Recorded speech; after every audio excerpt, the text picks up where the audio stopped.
Welcome back to Quasarianth, the podcast that takes you on a journey through the multiverse. Today, we bring you the first chapter of a thrilling new adventure. The siege begins.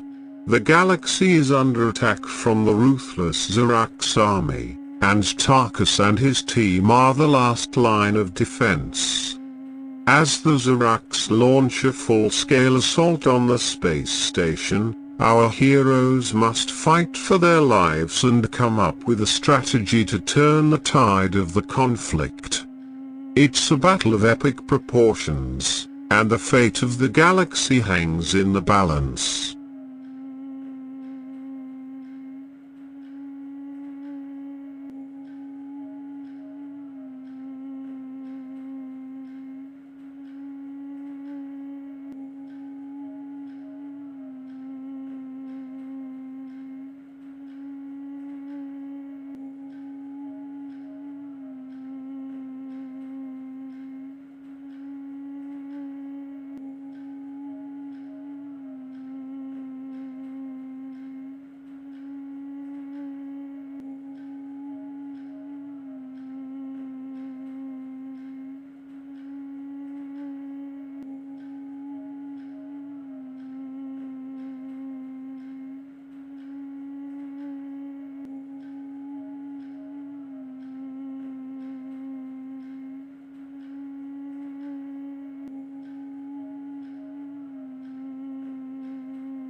As they navigate through the station's labyrinthine corridors, the soldiers encounter a series of obstacles and challenges.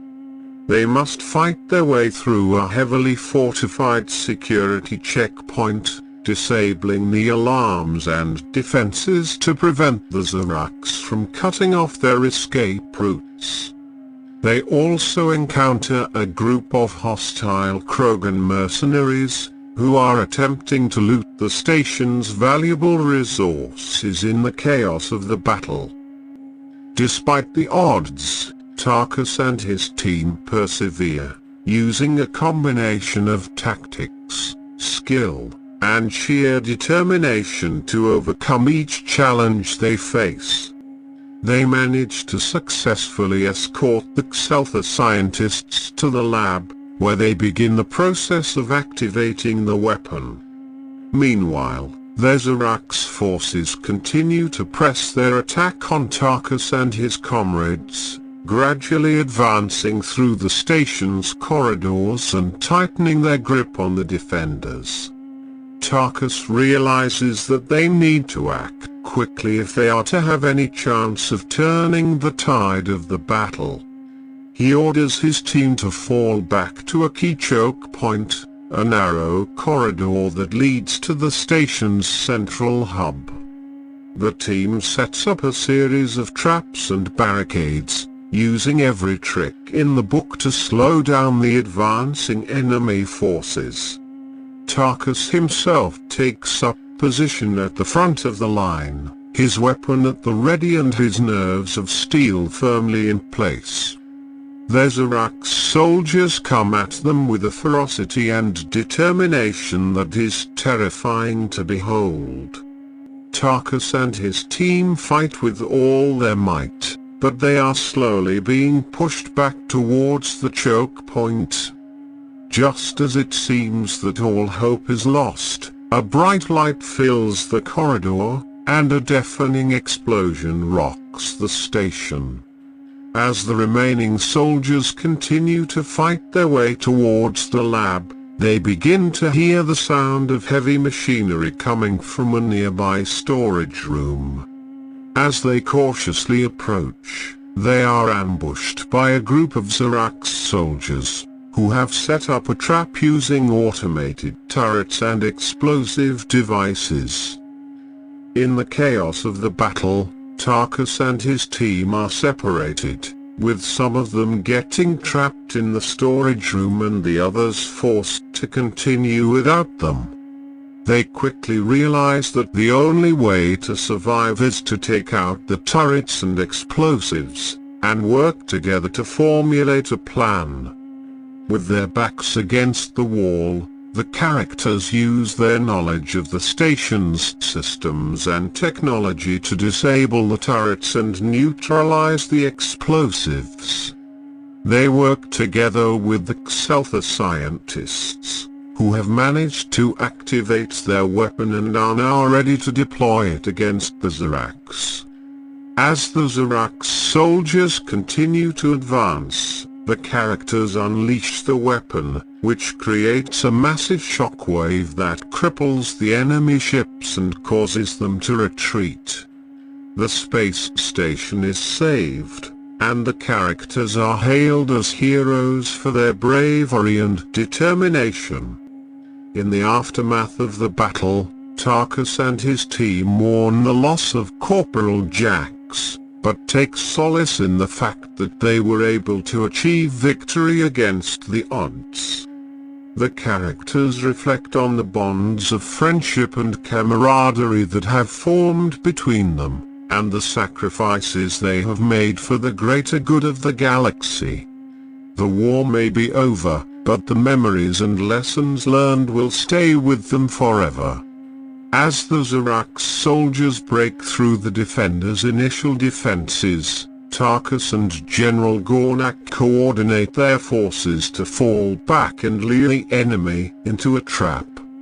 The plan works, and the Zorax forces are momentarily caught off guard by a series of booby traps and explosive charges.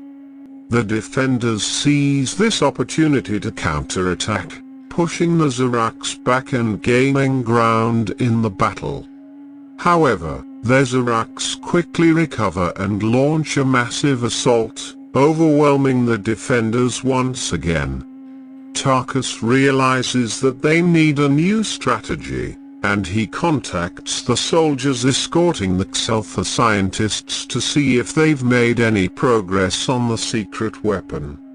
To his relief, he receives news that the weapon is nearly ready, but they need more time to complete the activation process. With the clock ticking, Tarkus and General Gornak make the risky decision to launch a diversionary attack, drawing the Zorax's attention away from the lab and giving the Sci-fi scientists the time they need to activate the weapon. The diversion works, but at a heavy cost. Several of Tarkus's comrades are killed in the assault, and the defenders are pushed back once again. Just as things seemed their bleakest, the Sci-fi scientists inform Tarkus that the weapon is ready to be deployed. They activate it, and a massive energy wave blasts through the hangar bay, obliterating the remaining Zorax forces and clearing a path to victory. Tarkus and the remaining defenders make their way back to the command center, where they find the station's leaders celebrating their hard-won victory. However, Tarkus knows that the battle is far from over. The Zorax may have been defeated in this battle, but the war rages on, and the fate of the galaxy remains uncertain. Tarkus gathers his team and explains his plan to them, which involves using the Sci-fi weapon to create a diversion, while he and a small strike team sneak aboard the Zorax flagship and take out the enemy leader. The team is hesitant at first, knowing the risks involved, but ultimately agrees to follow Tarkus's lead. They make their way to the lab where the Sci-fi scientists are working, and are relieved to find that the weapon is ready to go. They activate it, causing a massive explosion that distracts the Zorax soldiers and buys them enough time to sneak aboard the flagship undetected. Once on board, the team splits up and begins to search for Captain Zorax. They encounter fierce resistance from the enemy soldiers, but manage to fight their way through them and make their way to the captain's chambers. There, they engage in a brutal battle with Captain Zorax and his personal guard. The fight is intense, with both sides sustaining heavy casualties, but in the end, Tarkus and his team emerge victorious. Captain Zorax is slain, and his troops begin to falter and retreat. With the enemy leader dead, the Zorax soldiers begin to lose their morale, and the characters take advantage of this to launch a final assault against them. The battle is still difficult, but with the momentum on their side, the characters manage to push the enemy back and secure Space Station.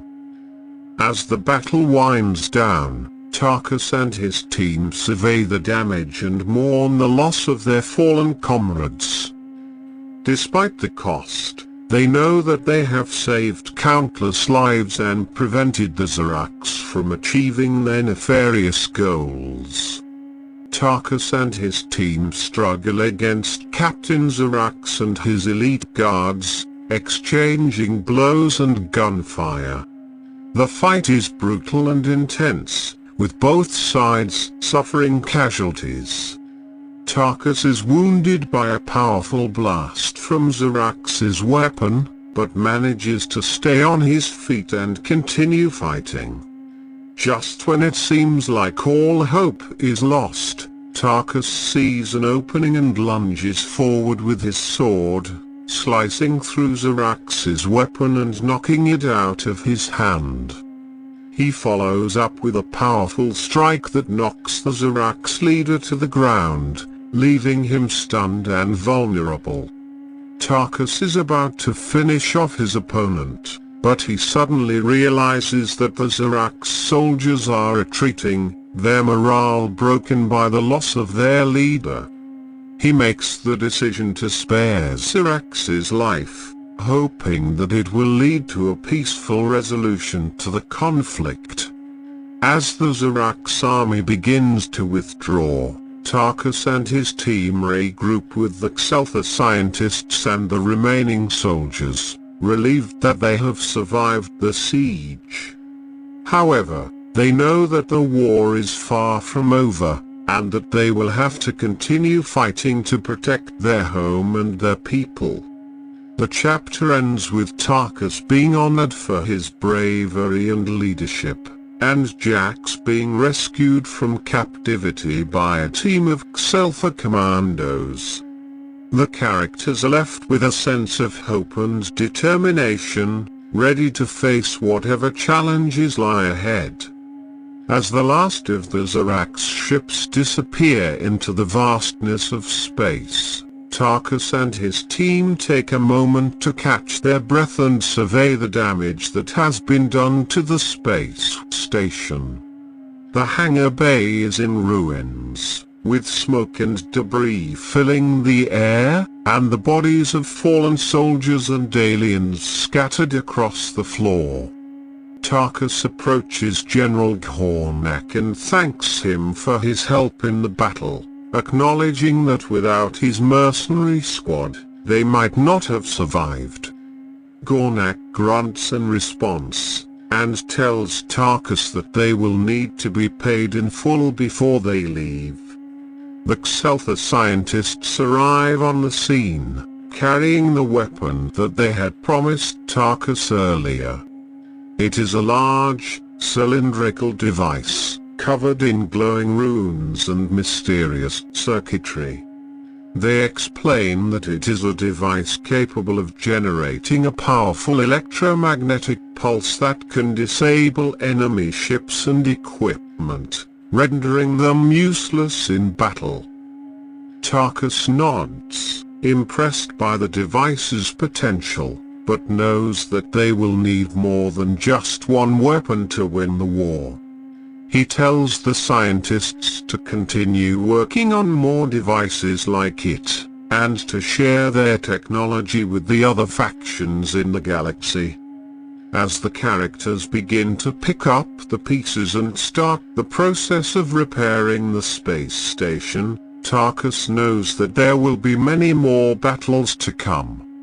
The Zorax may have been defeated for now, but there are other threats lurking in the shadows, waiting to strike at any moment. Tarkus vows to continue fighting, to protect the innocent and defend the galaxy against all who seek to do it harm.